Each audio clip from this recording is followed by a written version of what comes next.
بسم اللہ الرحمن الرحیم۔ السلام علیکم ورحمۃ اللہ وبرکاتہ۔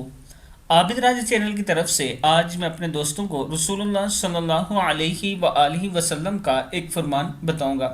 سیدنا ابو سعید خدری رضی اللہ تعالیٰ عنہ فرماتے ہیں کہ ایک شخص اپنی بیٹی کو نبی اکرم صلی اللہ علیہ وآلہ وسلم کی خدمت میں لے کر حاضر ہوا اور عرض کی، میری اس بیٹی نے نکاح کرنے سے انکار کر دیا ہے۔ آپ صلی اللہ علیہ وآلہ وسلم نے اس کی بیٹی سے فرمایا، اپنے باپ کی اطاعت کرو۔ تو اس لڑکی نے جواب دیا کہ میں اس وقت تک ایسا نہیں کروں گی جب تک آپ مجھے اس بات سے آگاہ نہ فرما دیں کہ ایک خامند کا اپنی بیوی پر کیا حق ہوتا ہے۔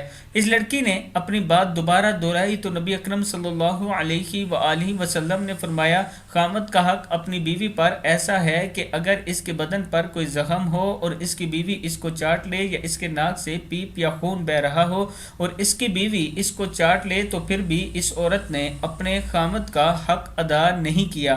یہ سن کر اس لڑکی نے کہا، اس ذات کی قسم کہ جس کے حق کے ساتھ آپ کو نبی بنا کر بھیجا ہے، میں اب کبھی شادی نہیں کروں گی۔ تو آپ صلی اللہ علیہ وآلہ وسلم نے ارشاد فرمایا، لا تنکحوہن الا باذنہن، ان کے نکاح یعنی ان کی شادیاں ان کی مرضی کے بغیر مت کرو۔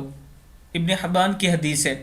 میں اپنے دوستوں سے گزارش کروں گا کہ اپنے بچوں کی شادی ان کی مرضی سے کیا کریں، رضامندی سے کیا کریں، ان سے پوچھ لیا کریں تاکہ گھر بس سکے۔ یہ رسول اللہ صلی اللہ علیہ وآلہ وسلم نے بھی ارشاد فرمایا ہے۔ آج کل ہمارے معاشرے میں طلاق کی شرح بڑھ چکی ہے۔ اس کی مین وجہ یہ ہے کہ والدین زبردستی بچوں کی شادیاں کروا دیتے ہیں۔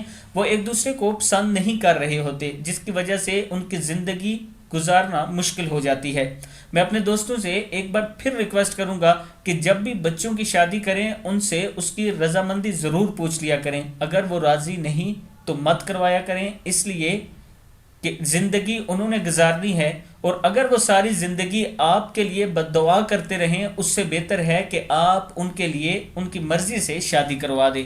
آپ دوستوں نے اس پر ضرور عمل کرنا ہے۔ اس ویڈیو کو بھی آگے ضرور شیئر کرنا ہے۔ السلام علیکم ورحمۃ اللہ وبرکاتہ۔